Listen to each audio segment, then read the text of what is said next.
Encontré el cuaderno un martes por la noche. Estaba debajo de su cama, cubierto de polvo. Tenía nombres, fechas y observaciones escritas a mano. Semana 3. Empieza a ceder el control. Semana 7. Punto de quiebre emocional. Semana 12. Resultado óptimo. No eran notas de una psicóloga, eran registros de alguien que estudiaba cómo romper a una persona y reconstruirla a su manera. Busqué el primer nombre. Hombre normal. Vida normal. Seguía activo. Pero algo en sus fotos recientes era diferente. Sus ojos. Ya no tenían esa cosa que tienen los ojos de alguien que todavía lucha. Busqué el segundo nombre. Igual. El tercero. Igual. Entonces llegué a la última página. Mi nombre. Con una sola anotación. En progreso. Debería haber salido corriendo esa misma noche. Eso es lo que haría cualquier persona normal, ¿verdad? Encontrar algo así, cerrar el cuaderno, coger las llaves y no volver. Pero no lo hice. No sé explicarlo bien. En ese momento me dije que necesitaba más información, que no podía irme sin entender qué significaba todo aquello, que, en progreso, podía tener una explicación perfectamente razonable. Me lo creí. O quizás no. Quizás simplemente no quería irme. Lo que sí hice fue devolver el cuaderno exactamente donde lo encontré. Debajo de la cama, en el mismo ángulo, con el mismo dedo de polvo encima. Y cuando Elena entró al cuarto 10 minutos después, yo estaba en el sofá viendo una serie que ni siquiera estaba siguiendo. Me preguntó si quería cenar algo. Le dije que sí. Y nos sentamos a la mesa como cualquier otra noche. Eso fue hace 6 semanas. Desde entonces, empecé a observarla de una manera diferente.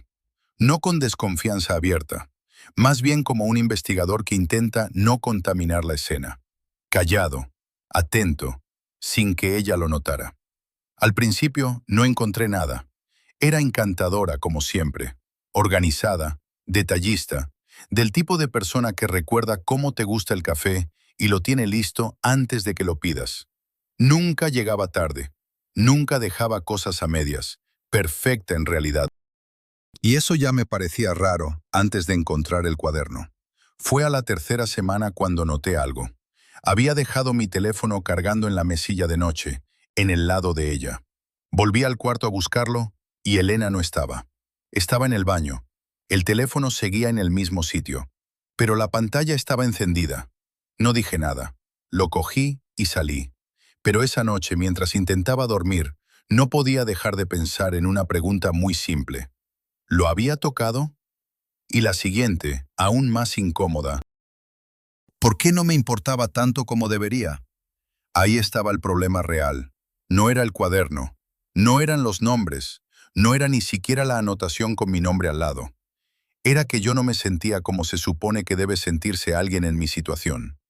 Se supone que deberías estar furioso, o asustado, o al menos revuelto por dentro, con esa sensación de que algo en tu vida está a punto de romperse. Yo no sentía nada de eso. Seguía yendo al trabajo, seguía durmiendo bien, seguía comiendo con apetito, y lo peor, seguía queriéndola, o lo que fuera que sentía por ella, que en ese momento todavía llamaba querer.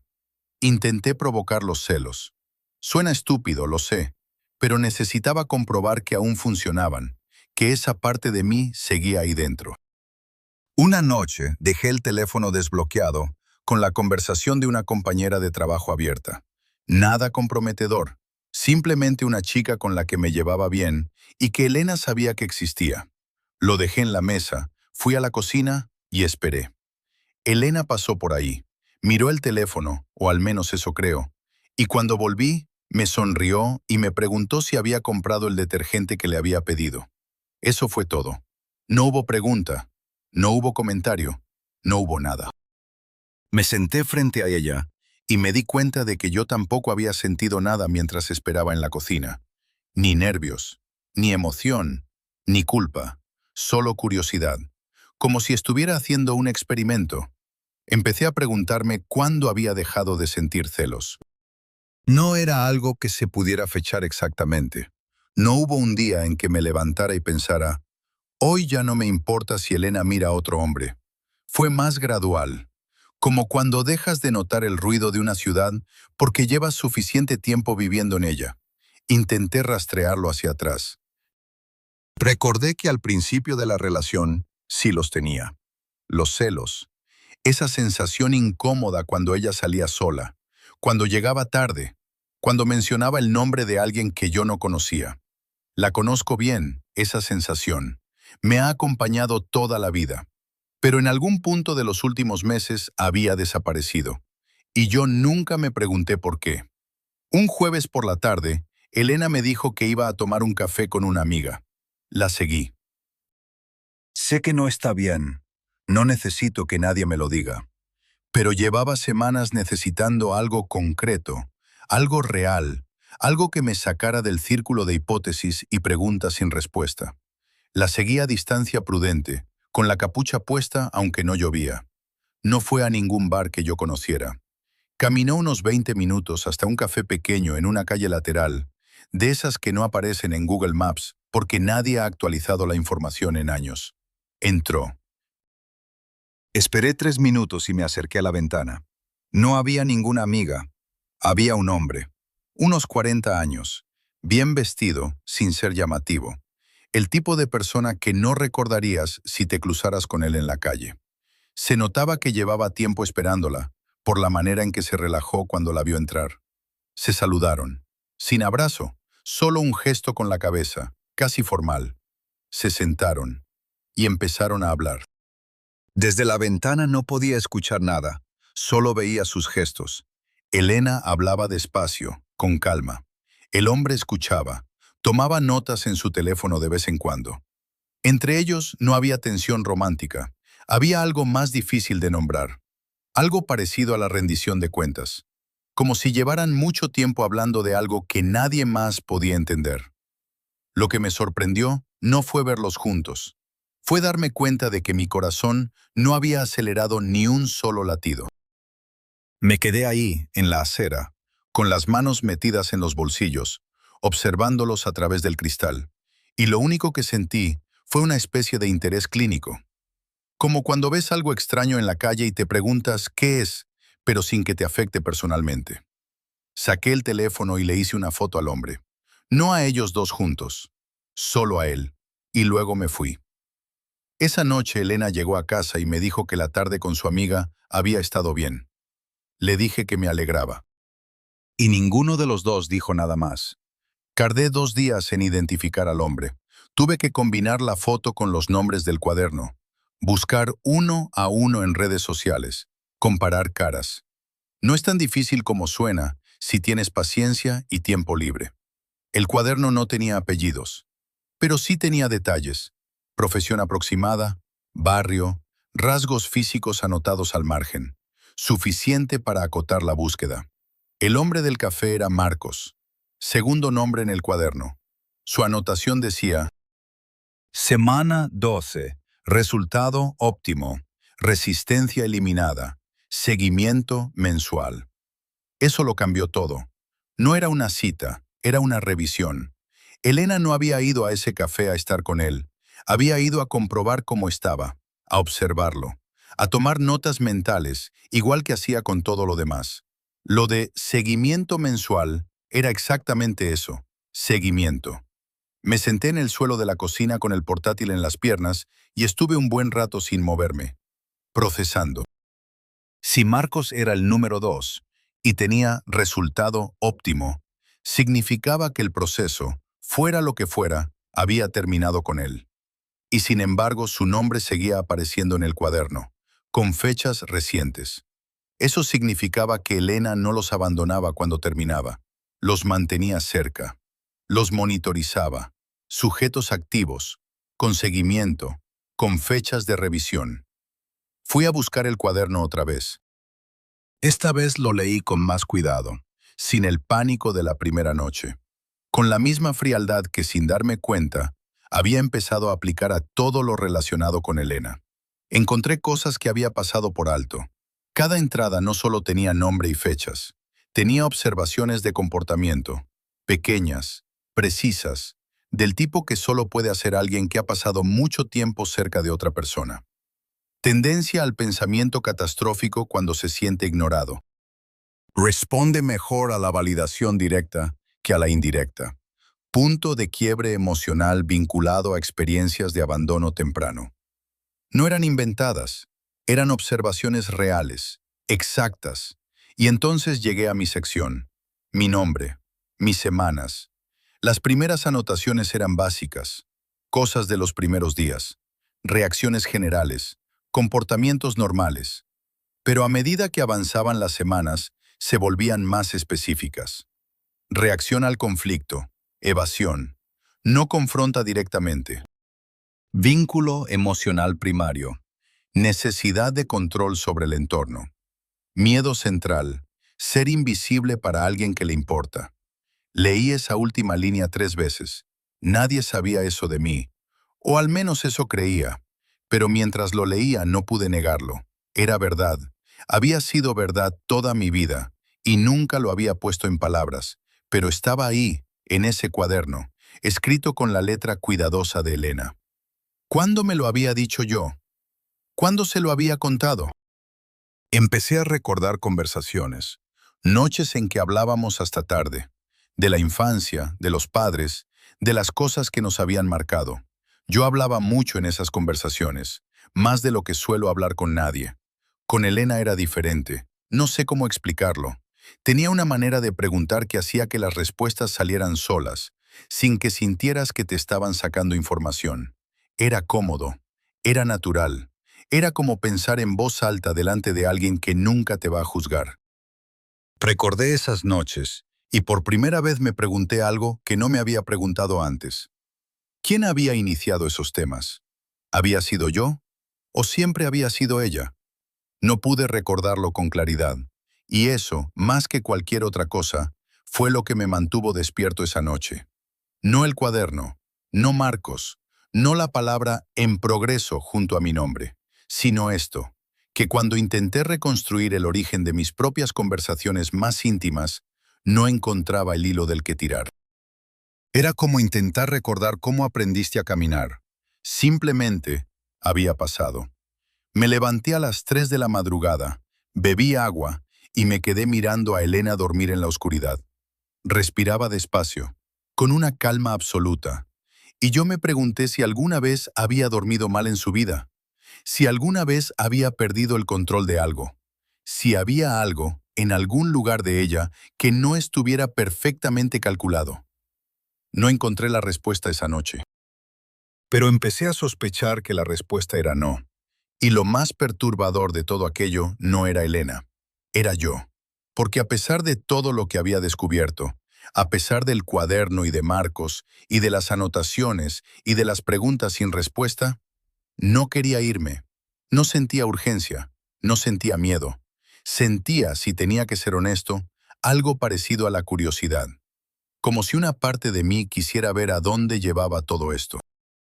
Como si llevar semanas siendo el sujeto de un experimento que no recordaba haber aceptado me pareciera, en algún nivel que prefería no examinar demasiado, razonable. Y eso, pensé mientras volvía a meterme en la cama, debería haberme aterrorizado mucho más de lo que lo hizo. Todo empezó con una discusión que no ocurrió, o que yo creía que no había ocurrido. 3 semanas después de encontrar el cuaderno, tuvimos una pelea, pequeña, de las que no tienen nombre, algo sobre planes que yo creía haber cancelado y ella insistía en que habíamos confirmado. No fue grave, duró 10 minutos y terminó como suelen terminar esas cosas, con un silencio incómodo y los dos fingiendo que habíamos pasado página.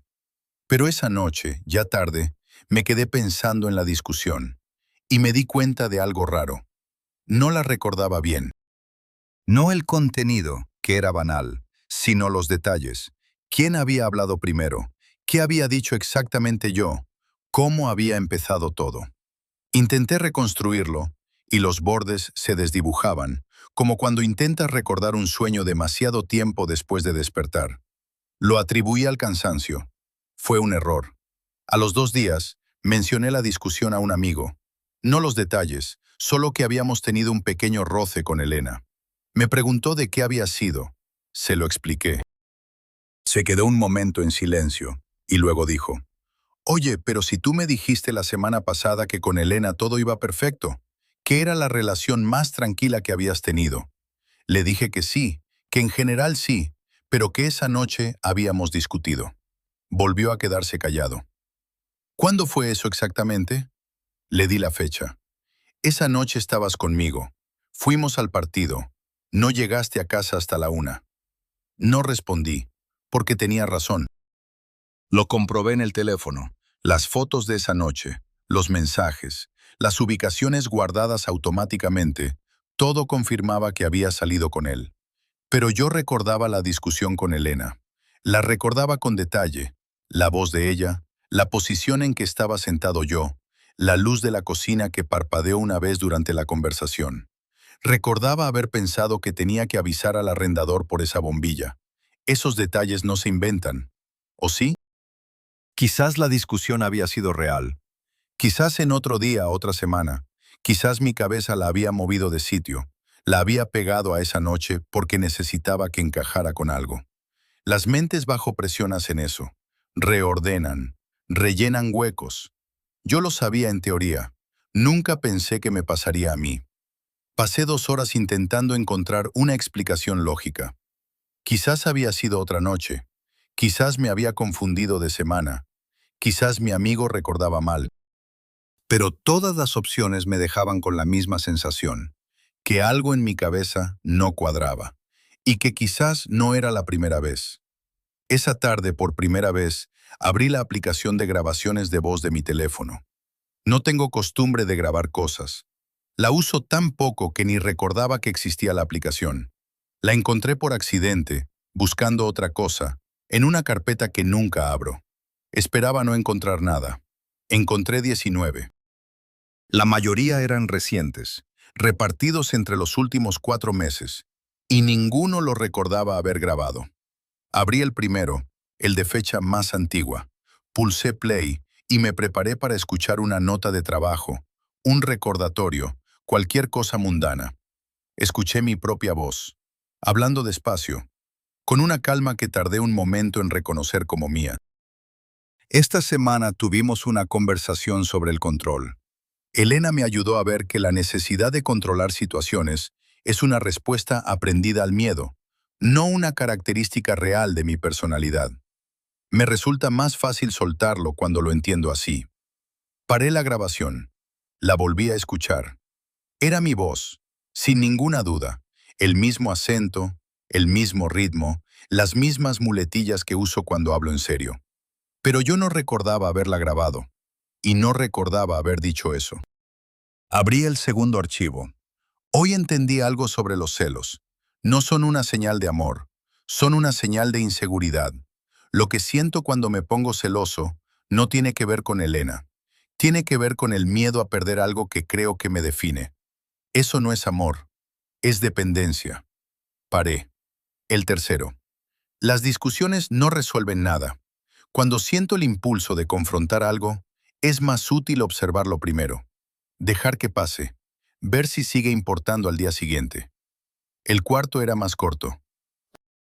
Hoy no sentí celos. Eso es nuevo. Se siente extraño, pero no incómodo. Como cuando te quitan una piedra del zapato que ya habías dejado de notar. Seguí escuchando. 19 grabaciones. 4 meses de contenido. Una progresión clara, sistemática, de mis propios pensamientos reorganizándose, reformulándose, llegando a conclusiones que yo nunca había construido conscientemente, y en ninguna de ellas había rastro de la persona que yo creía ser antes de conocer a Elena. Me quedé sentado en el suelo del baño, con los auriculares puestos y el teléfono en las manos. No sentí rabia de inmediato, primero sentí desorientación, una especie de mareo sin movimiento, como cuando sales de un cine después de una película larga y el mundo exterior te parece ligeramente irreal. Quien hablaba en esas grabaciones era yo, pero no era yo. Era una versión de mí que ya había aceptado cosas que yo nunca había decidido conscientemente aceptar, que había procesado conflictos que yo no recordaba haber tenido, que había llegado a conclusiones que yo nunca había formulado, y lo había hecho con satisfacción, con la voz de alguien que está resolviendo algo, con el tono de alguien que está mejorando. Esa noche no pude dormir. Elena se durmió pronto, como siempre. Yo me quedé mirando el techo durante horas, con un pensamiento que no paraba de girar. ¿Cuándo había grabado eso? ¿Y por qué no lo recordaba? No era posible olvidar 19 grabaciones. No era un lapsus, no era cansancio ni estrés.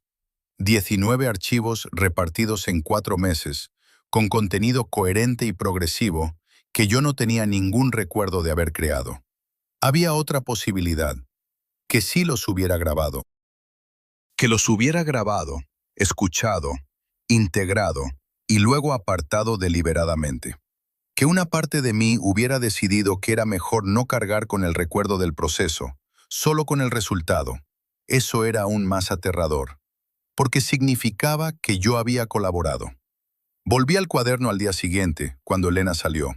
Esta vez lo leí de manera diferente. No buscando información sobre sus ex, buscando el método, la mecánica de todo aquello. Lo encontré entre las anotaciones de las primeras semanas de cada entrada, escrito en letra más pequeña, casi como notas al margen de las notas. Fase 1. Establecer confianza emocional. Escucha activa, sin juicios. Crear espacio seguro. Fase 2. Identificar núcleos de conflicto. Preguntas indirectas. No presionar. Dejar que emerjan solos. Fase 3. Reencuadre gradual. Presentar perspectivas alternativas como reflexiones propias, no como correcciones externas. Fase 4. Consolidación. El sujeto integra los nuevos marcos como creencias propias, sin resistencia aparente. Lo leí 3 veces. El sujeto integra los nuevos marcos como creencias propias, sin resistencia aparente. No era hipnosis, no era ninguna técnica oscura, era terapia cognitiva. El tipo de intervención que hacen los psicólogos con formación específica, con supervisión, con el consentimiento firmado del paciente. Aplicada sin decirle nada a nadie. Aplicada como si fuera una conversación normal entre dos personas que se quieren. Empecé a repasar mentalmente cada conversación importante que habíamos tenido. Las noches largas, las preguntas de Elena sobre mi pasado, sobre mis miedos, sobre los momentos en que había sentido que perdía el control o que no sabía cómo gestionar lo que sentía. Yo había hablado. Dios, ¿cómo había hablado? Le había contado cosas que no le había contado a nadie. Sobre mi padre y la manera en que su distancia me había enseñado a interpretar la frialdad como señal de abandono inminente. Sobre una relación anterior que terminó mal, porque yo no sabía gestionar los celos y lo convertí en algo insoportable para los dos. Sobre el pánico físico que sentía cuando alguien a quien quería dejaba de responder los mensajes, y yo empezaba a construir escenarios en la cabeza. En ese momento me había parecido intimidad, me había parecido conexión real. Ahora lo veía de otra manera. Era un diagnóstico. Ella había construido un mapa completo de mis vulnerabilidades. Y luego había usado ese mapa para entrar en lugares a los que yo nunca habría dado acceso voluntariamente. La rabia llegó entonces. No despacio, no gradualmente. Llegó de golpe, como un cambio de presión en los oídos. Me temblaban las manos. Me levanté. Caminé sin rumbo por el piso. Me paré delante de la ventana y me quedé mirando la calle sin ver nada. Intenté llamar a alguien y no supe a quién llamar. Porque, ¿cómo le explicas esto a alguien? ¿Por dónde empiezas? Mi novia lleva meses interviniendo en mi psicología sin que yo lo supiera, y creo que ha borrado partes de mí. No hay manera de decir eso, y no sonar como alguien que necesita ayuda de un tipo muy diferente.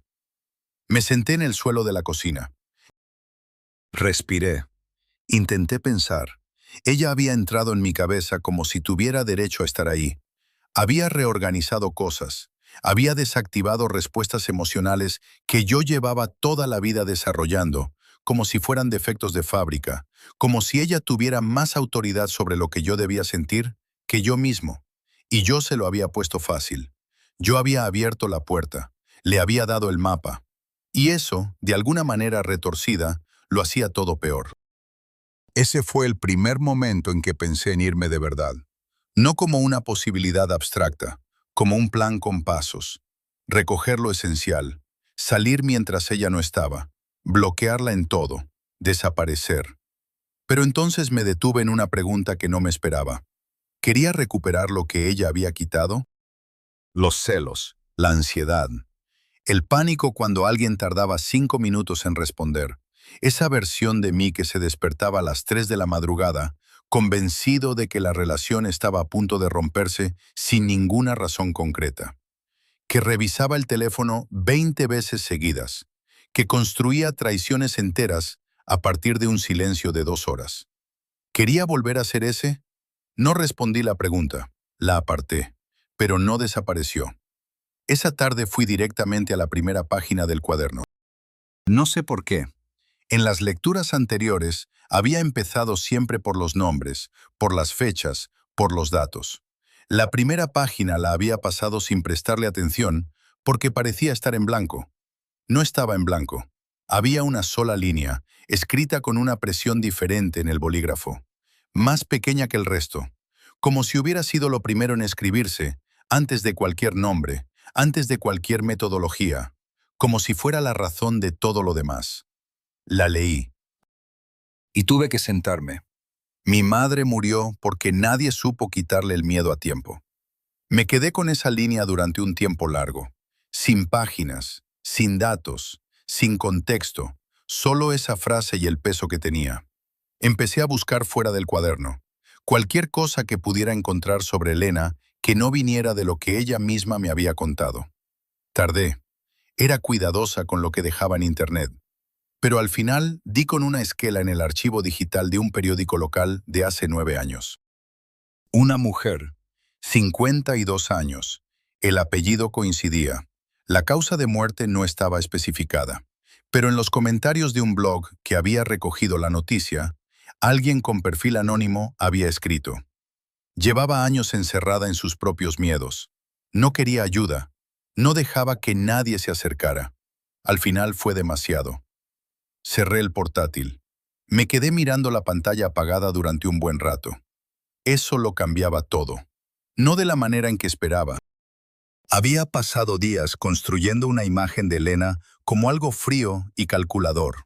Un depredador con método y cuaderno. Algo que operaba sin emociones, sin historia, sin nada que explicara el porqué. Pero esa línea en la primera página no la había escrito un depredador. La había escrito alguien que había visto morir a su madre desde dentro.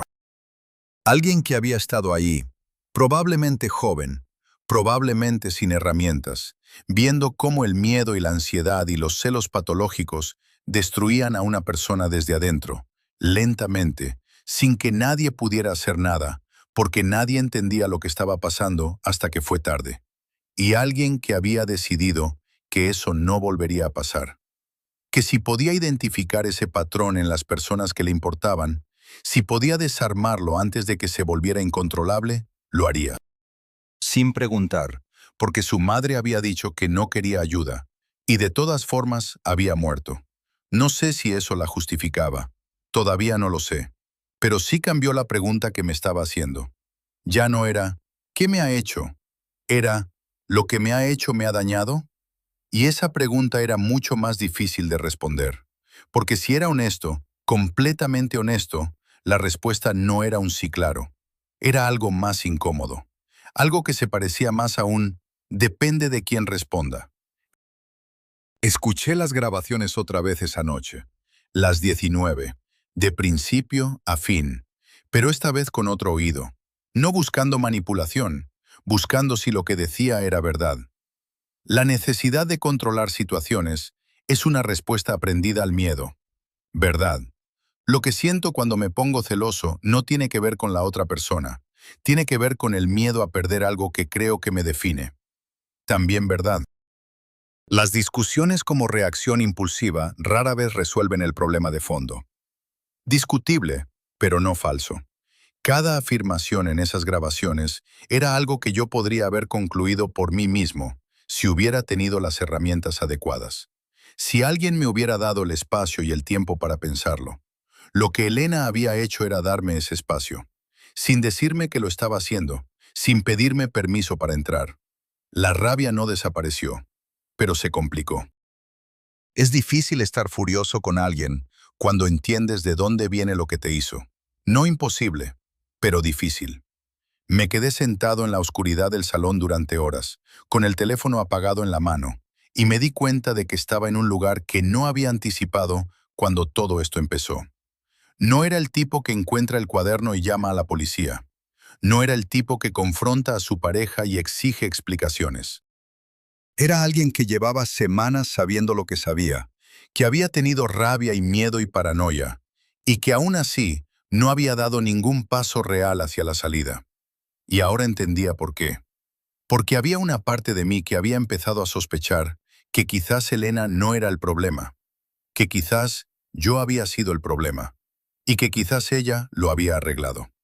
Esa madrugada, a punto de entrar al cuarto a dormir, me paré en el umbral. La observé un momento en la oscuridad, respirando despacio, con esa calma que ya no me parecía inquietante, sino casi envidiable. Y entonces noté algo que no había notado antes. En la mesilla de noche, del lado de ella, había un segundo cuaderno, más pequeño, con las tapas gastadas y dobladas, como si llevara años de uso. Mucho más antiguo que el que había encontrado debajo de la cama. Lo miré durante un buen rato sin moverme. Me pregunté qué habría dentro. Me pregunté si quería saberlo. Me pregunté si, llegados a este punto, tenía algún sentido seguir tirando del hilo. Y luego me hice una última pregunta, la más incómoda de todas. ¿Cuántas de esas preguntas las estaba formulando yo? ¿Y cuántas me las había enseñado ella a hacerme? No fui a buscar el cuaderno esa noche. Entré al cuarto, me metí en la cama, me quedé mirando el techo, y por primera vez en semanas me dormí rápido, sin ansiedad, sin pensamientos en bucle, con una calma que no supe si agradecerle o temerle. A la mañana siguiente abrí el segundo cuaderno. No había planeado hacerlo. Me desperté. Elena estaba en la ducha, y algo me llevó directo a la mesilla de noche. Como si durante la noche algo hubiera tomado una decisión por mí. Era más pequeño que el otro. Las tapas de cuero gastadas, el lomo partido a la mitad y mal pegado con celo transparente ya amarillento. Llevaba años de uso, eso era evidente. Lo abrí por la primera página. Y entendí que este no era un cuaderno de sujetos. Era el suyo. No tenía nombres ajenos. No tenía fases, ni metodología, ni observaciones clínicas. Tenía su letra, más pequeña y menos ordenada que la del otro cuaderno. Más apresurada. Como si estas palabras las hubiera escrito para nadie, para ella sola, sin intención de que fueran nunca leídas. Escribía sobre su madre. Sobre los últimos años antes de que muriera. La manera en que el miedo la había ido reduciendo, haciéndola más pequeña, más rígida, más sola. Cómo los celos la habían llevado a perder primero a su pareja, luego a sus amigos, luego a su propia hija, que era Elena, que se había ido de casa a los 16 porque ya no podía respirar dentro de aquellos muros. Escribía sobre la culpa, sobre no haber vuelto a tiempo. Sobre la llamada que recibió un martes por la tarde, de un número que no reconoció, y la voz al otro lado que le dijo que su madre había muerto sola en el piso, que llevaba varios días, que los vecinos habían avisado al notarlo el olor. Leyendo eso, entendí por qué Elena dormía tan bien. Era el silencio de alguien que lleva años tomando decisiones difíciles y ha aprendido a dormir con ellas. Era agotamiento de alguien que había decidido, en algún momento de su vida, que el dolor que sintió ese martes por la tarde no volvería a ocurrir. No en ella, no en nadie a quien pudiera alcanzar, costara lo que costara. Pasé las páginas buscando la parte sobre mí. La encontré cerca del final, 20 páginas antes de que el cuaderno terminara en blanco. Sabe que algo no encaja. Lo vi en sus ojos esta semana. Está empezando a tirar del hilo. Seguí leyendo. Tiene miedo de lo que va a encontrar, pero también tiene miedo de no encontrar nada. Eso es lo que lo distingue de los anteriores. Los otros resistían porque no querían cambiar. Él resiste porque no sabe si tiene derecho a ser diferente. Tuve que parar, porque eso era exactamente lo que sentía, y yo nunca se lo había dicho. Volví a leer la última entrada. Era de hacía 4 días. Esta noche lo decidirá. O se va o se queda. Si se va, lo dejo ir.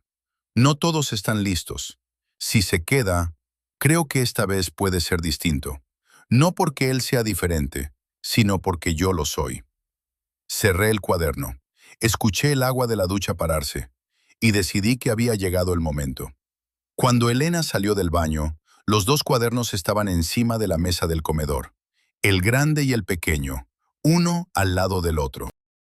Se paró en la entrada del pasillo, con el pelo húmedo, y los miró. Luego me miró a mí. No hubo sorpresa en su cara, ninguna, solo una especie de reconocimiento tranquilo, como el de alguien que lleva tiempo esperando un tren que sabe que va a llegar. Se acercó despacio, se sentó frente a mí y me preguntó, ¿cuándo lo encontraste? El martes. Asintió levemente. ¿Y el pequeño? Esta mañana. Volvió a asentir. Miró los cuadernos un momento. Se levantó. Fue al dormitorio. Volvió con el portátil. Lo abrió sin prisa y lo puso entre los dos. Como si llevara tiempo preparada para este momento. Probablemente porque sí. Quiero enseñarte algo, dijo. No era una pregunta. Abrió una carpeta. Dentro había archivos de vídeo, muchos, organizados por fecha. Los más antiguos eran de hace 4 meses. Pulsó el primero. La pantalla mostró esta habitación, esta misma mesa, pero de noche, con la luz de la cocina encendida y la del salón apagada. Yo estaba sentado donde estoy ahora, llorando. No un llanto suave, el tipo de llanto que hace un hombre cuando lleva mucho tiempo sin hacerlo y de repente no puede parar, con las manos tapándome la cara y los hombros moviéndose. Y entre los sollozos, con la voz rota, yo decía, no puedo controlarlo. Los celos me destruyen a mí y destruyen a todo el que se acerca. No sé cómo pararlo. Paré el video. Miré la pantalla. Miré a Elena. No recuerdo eso, dije. Lo sé, respondió ella. Abrió el segundo archivo. 2 meses después del primero. Misma mesa. De día esta vez. Yo hablaba con calma, con el tono de alguien que ha dormido bien y ha pensado las cosas con tiempo. Encontré algo debajo de tu cama. El cuaderno. Sé lo que haces. Sé cómo funciona. Y quiero que sigas. El mundo se detuvo. Escuché mis propias palabras una vez más, porque no podía creer que fueran mías. Quiero que sigas, pero necesito no saberlo.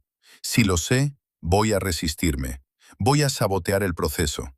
Conozco cómo funciona mi cabeza. Una pausa, un silencio en el vídeo, y luego yo, mirando a cámara con una expresión que no reconocí de inmediato como mía. Bórralo, borra que tuve esta conversación, y termina lo que empezaste. Paré el vídeo, miré a Elena. ¿Cuándo fue eso? Hace 2 meses, dijo en voz baja. La primera vez que encontraste el cuaderno. La primera vez, eso tardó un momento en entrar. La primera vez significaba que había una segunda, que lo que yo había vivido estas últimas semanas, toda esa investigación, toda esa paranoia, todo ese miedo, no era el descubrimiento, era la repetición. Y termina lo que empezaste. Cerré los ojos. Los mantuve cerrados durante un tiempo que no supe medir.